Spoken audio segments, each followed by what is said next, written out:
Part 1, The King's Mocking Gift. The Throne Room Encounter.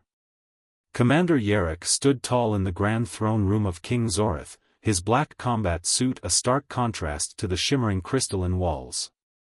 The alien king lounged on his throne, his iridescent skin reflecting the ethereal light that filled the room. Yarrick had completed a dangerous mission for the king, eliminating a rebel faction that threatened the kingdom's trade routes. Now, he was here to collect his payment. "Your reward, human," King Zorith said, his voice dripping with disdain. 50,000 credits, as agreed. Yarrick nodded, his hand instinctively resting on the hilt of his plasma blade. But before he could speak, the king raised a hand.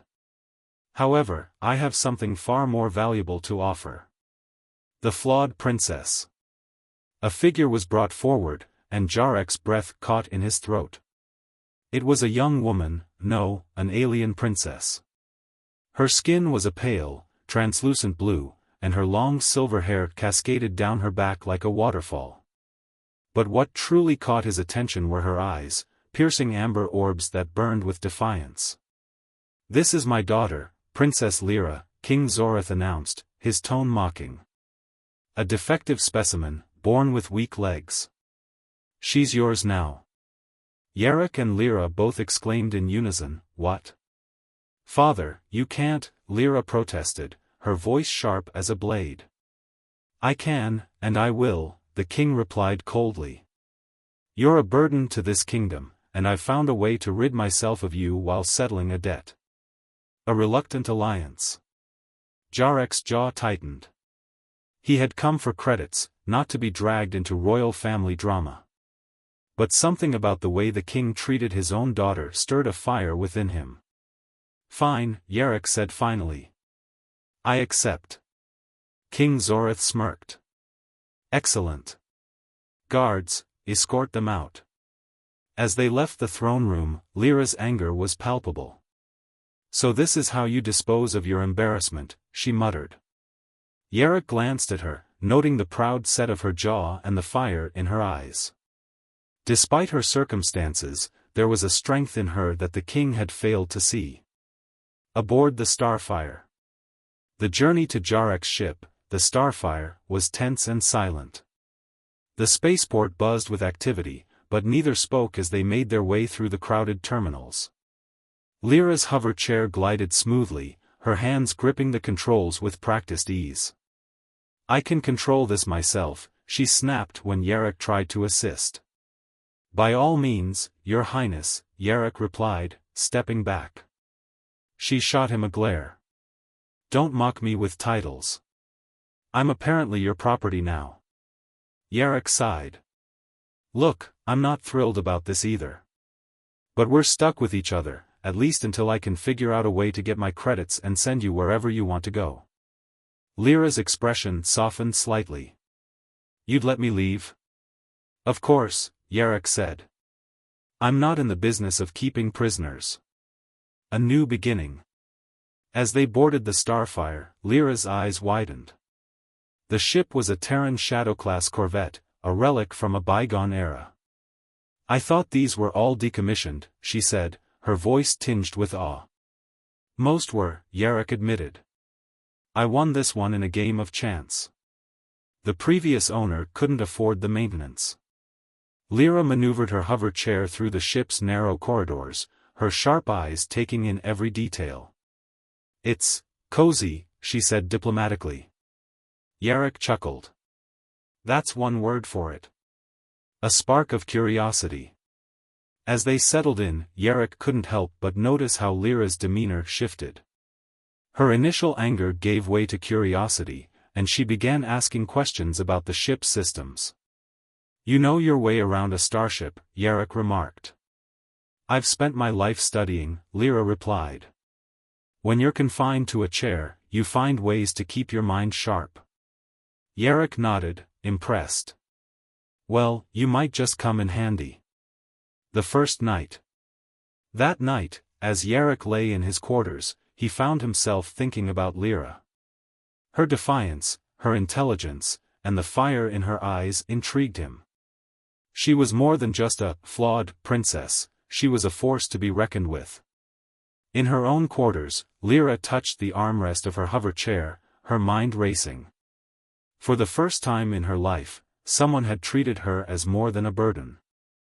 Jarek's respect, however reluctant, sparked something within her, a desire to prove herself, not just to her father, but to the entire galaxy. This is the first part of the story, setting the stage for the epic journey of Commander Yarek and Princess Lyra. Each subsequent part will build on their relationship, their challenges, and their ultimate transformation into legends. Let me know if you'd like me to continue with part 2. Hidden Potential.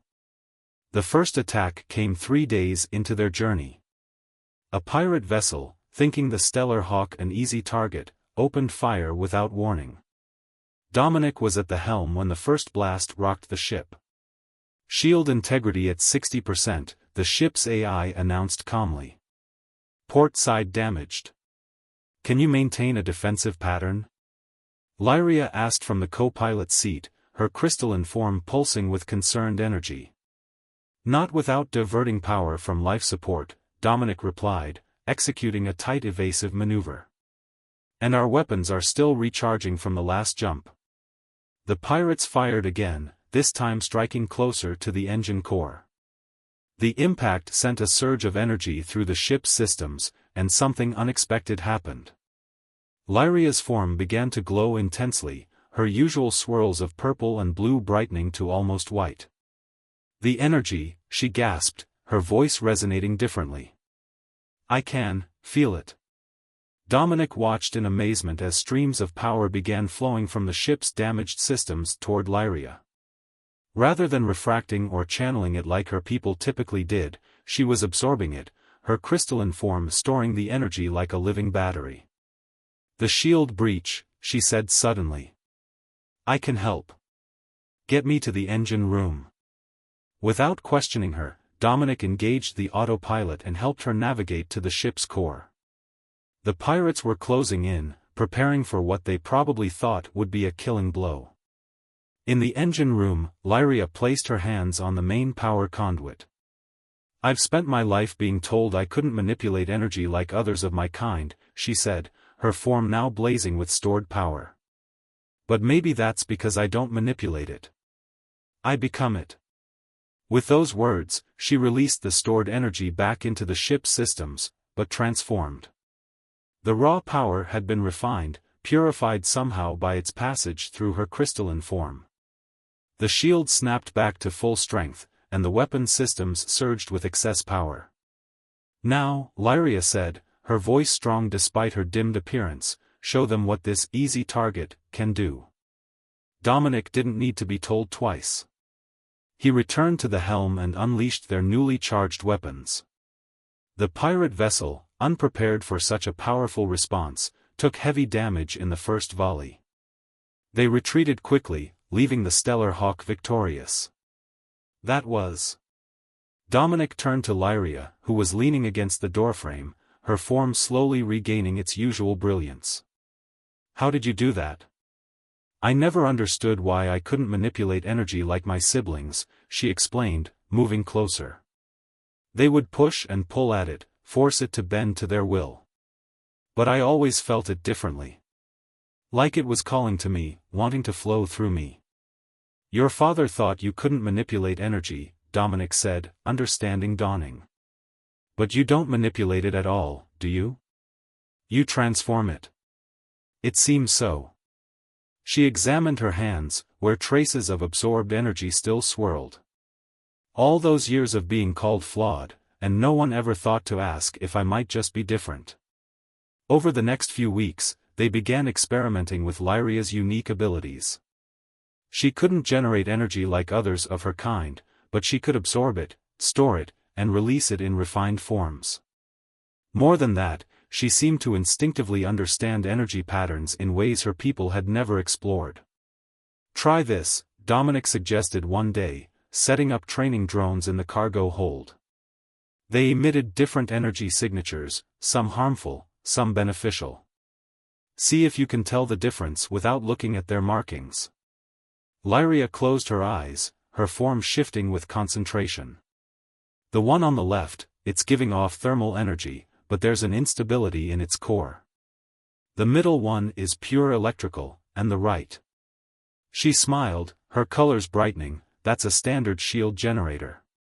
Perfect, Dominic praised, checking the readouts. You're not just sensing the energy types, you're reading their patterns, their quality. It's like seeing colors humans can't describe, she tried to explain. Each energy type has its own signature, its own song. Their training sessions became longer, more complex. Dominic found himself fascinated not just by Lyria's abilities, but by her determination to understand them. She approached each discovery with a mixture of wonder and analytical precision that he found increasingly attractive. "You're staring again, Commander," she teased one evening, after successfully absorbing and redirecting a complex energy pattern. "Dominic," he corrected automatically. "And I'm observing." "Professional interest. Is that what you call it?" Her form shimmered with what he was learning to recognize as amusement. "And here I thought you might be admiring how my crystalline structure catches the light." He laughed, surprising himself. When had he become so comfortable with her? When had her presence started feeling so natural? "We should dock soon," he said, changing the subject. "There's a trading post in the Verilice system. We can resupply, maybe find some work." "Work?" Her colors shifted to curious patterns. "You mean mercenary contracts?" "Enhanced security consultation," he corrected with a slight smile. "But yes. Unless you'd rather I took you somewhere else?" Lyria moved closer, her form casting prismatic patterns across his armor. "I think," she said carefully, "that I'm exactly where I need to be. Learning what I can truly do, instead of being defined by what others think I cannot." As they set course for Verilice, Dominic realized that this unusual partnership was becoming something more. Something neither of them had expected but both were increasingly unwilling to deny. The flawed princess was proving to be the most extraordinary being he'd ever encountered, and he was starting to suspect that his life would never be the same. The awakening. The Verilice trading post hung in space like a tarnished coin, its rotating rings creating artificial gravity for the thousands of beings who called it home. In Docking Bay 17, Dominic leaned against a cargo container, watching Lyria negotiate with a group of merchants. Her crystalline form shifted through subtle color variations as she spoke, each hue change emphasizing her points. The merchants, a species of silicon-based beings, were clearly fascinated by her unusual energy signature. What had once marked her as flawed among her people now made her uniquely qualified to detect impurities in the raw energy crystals they traded. "The third batch is contaminated," she was saying, her form pulsing slightly. "There's an unstable resonance that could cascade if properly triggered." The lead merchant's crystalline appendages clattered in distress. "Impossible. Our testing protocols are based on standard energy manipulation," Lyria finished. "But the instability exists in a frequency your instruments can't detect."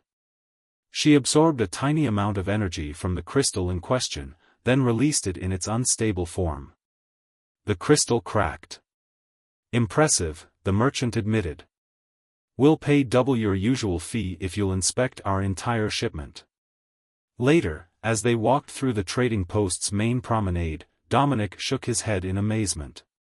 "You've turned your flaw into a profitable business. Ironic, isn't it?" Lyria's colors shifted to amused patterns. "Father would be horrified to see his decorative daughter working as a common energy assessor." "There's nothing common about you," Dominic said softly, then cleared his throat. "We should check the job boards while we're here. The ship could use some upgrades after that last pirate encounter." But before they reached the central hub, an alarm blared through the station. Red emergency lights began flashing, and the station's AI announced, "Warning. Critical energy core destabilization detected. Containment failing in sectors 7 through 12. Dominic and Lyria exchanged glances. Sector 7 was directly below them.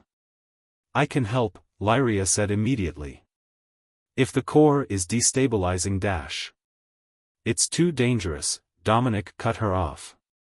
The amount of raw energy dash is exactly what I was born to handle. Her form brightened with determination. You've helped me discover what I can do, Dominic. Now let me use it. They raced to the nearest maintenance shaft, Dominic's security clearance getting them past the panicked station guards. The energy core chamber was chaos, technicians rushing about, emergency containment fields flickering as they tried to contain the growing instability. Lyria gasped as they entered. The energy patterns were visible to her in ways the station's instruments couldn't detect. It's beautiful, she whispered. And terrifying. Can you handle it? Dominic asked, noting how her form was already beginning to resonate with the unstable energy. I have to try. She moved forward, her crystalline structure beginning to glow. But Dominic, if this doesn't work. He caught her meaning. The amount of energy could overwhelm her, shatter her crystalline form. Lyria, wait dash. But she was already moving toward the core, her form blazing brighter with each step. The technicians fell back in awe as she began to absorb the unstable energy. Her usually fluid form became more faceted, geometric patterns emerging as she processed more power than she'd ever attempted before.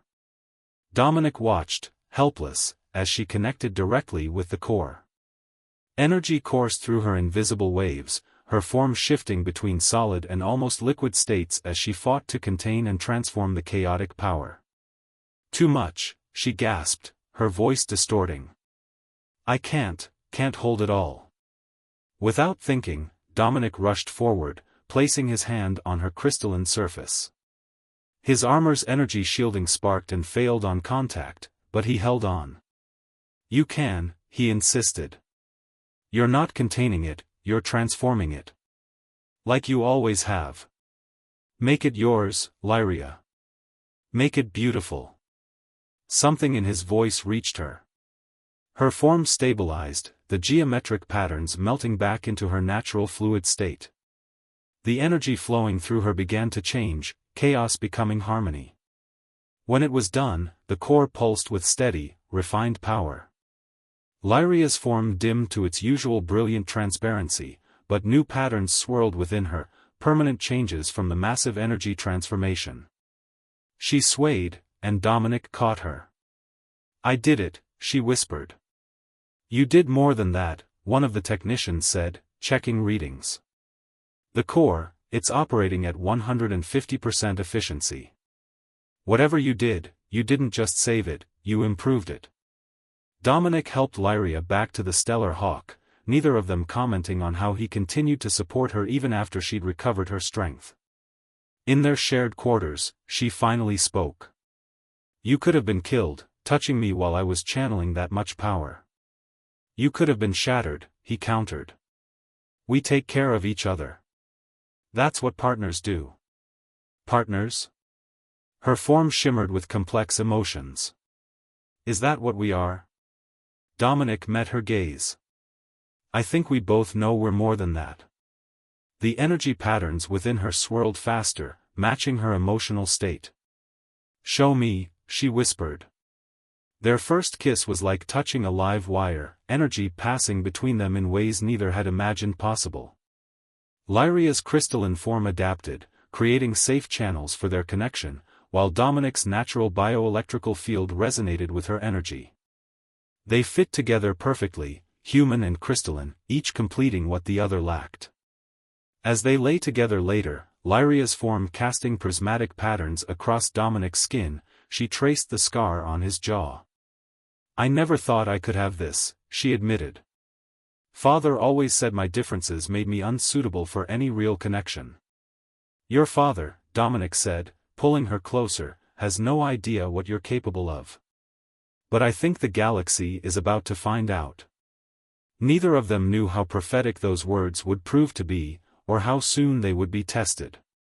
For at that moment, in the crystalline empire, forces were moving that would draw them back into the politics they'd hoped to leave behind. But for now, they had this moment, this connection, and the growing certainty that what others had seen as a flaw was actually the key to something extraordinary. Rising power. The distress signal reached them 3 days after leaving Veralise. Encrypted in old crystalline diplomatic frequencies, it caught Lyria's attention immediately. Her form dimmed with concern as she decoded it. "It's from Jasper, my father's chief scientist," she explained to Dominic. "Something's wrong at the palace. The energy patterns are changing." Dominic studied the message. "Could be a trap. Jasper was the only one who ever tried to understand my abilities," Lyria said, her colors shifting anxiously. "He wouldn't contact me without reason." The message contained fragmentary data about energy anomalies throughout the crystalline empire. Critical systems were failing, and the ruling class's ability to manipulate energy was weakening. "The timing's suspicious," Dominic noted, bringing up star charts. "Right after you demonstrated your power at Veralise. News travels fast in the crystal networks." Lyria's form pulsed with determination. "We have to go back. Even though your father especially because of him." Her new energy patterns, gained from the Veralise incident, swirled with purpose. "He needs to see what his flawed daughter has become." The stellar hawk made the jump to the crystalline empire's space, emerging into chaos. The usually orderly crystal ships of the defense fleet moved erratically, their energy systems obviously malfunctioning. "By the stars," Lyria whispered, her form resonating with the disturbed energy patterns around them.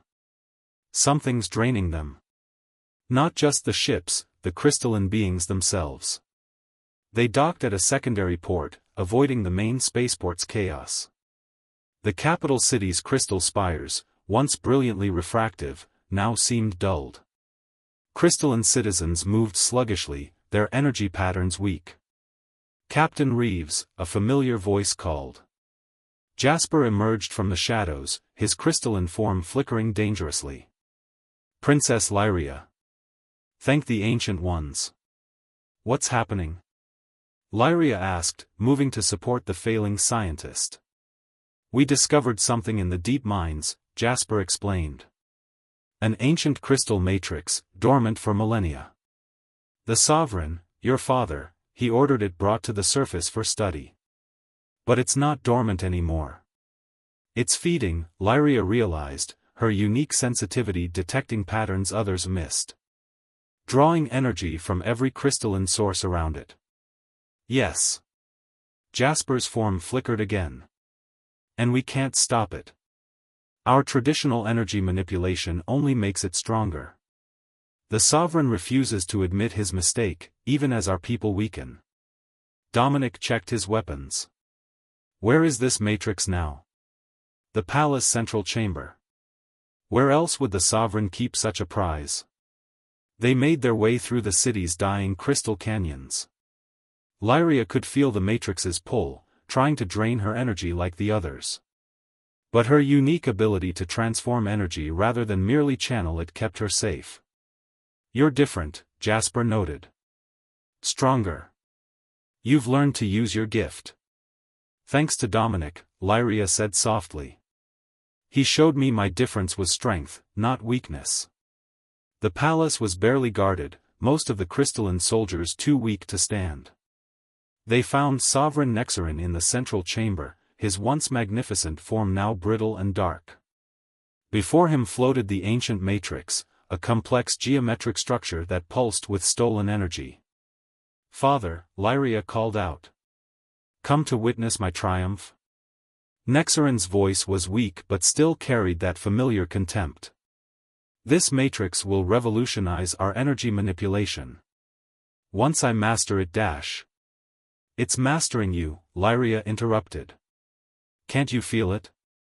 It's draining our entire civilization." "Impossible. I am sovereign. I control all energy within my realm." The matrix pulsed brighter, and Nexarin's form dimmed further.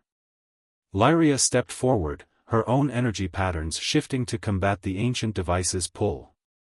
No, Father. You only ever tried to control energy. I've learned to understand it. To become one with it. To transform it. She reached out to the matrix, not fighting its pull but letting its energy flow through her. Her crystalline form began to glow, not with stolen power but with transformation. Lyria, be careful, Dominic warned, but stayed close, supporting her as always. The matrix's energy was ancient, complex, hungry. It had slept for eons, dreaming of power. But Lyria didn't try to control it. Instead, she offered herself as a conduit, a transformer, showing it a new way to exist. Her form blazed brighter than ever, new patterns emerging as she worked. The matrix's deadly pull began to change, its hunger becoming harmony. Through Lyria, it learned to transform energy rather than simply consume it. When it was done, the matrix hung suspended, now glowing with the same fluid patterns as Lyria. The stolen energy flowed back to the crystalline beings, but refined, improved by its passage through the ancient device. Nexarin stared at his daughter, seeing her truly for the first time. How? Your flawed daughter, Dominic said proudly, just saved your entire civilization. Not flawed, Jasper corrected. Evolved. She represents the next step in our species' development. The ability to transform energy, not merely manipulate it. Lyria turned to her father, her form now permanently altered by the interaction with the matrix. New patterns swirled within her, ancient knowledge combined with her unique gift. I never needed your approval, she said softly. But I hope now you understand. Different doesn't mean broken. Sometimes it means better. Nexarin's form shifted with complex emotions. Daughter. But before he could finish, Lyria swayed, drained by the massive energy transformation. Dominic caught her, holding her close. She needs rest, he told the sovereign firmly. Your revolution in energy understanding can wait. As they left the chamber, Lyria leaning against him, she smiled. Taking charge in front of the sovereign? Brave. He's not the most impressive crystal being I know, Dominic replied, pressing a kiss to her luminous surface.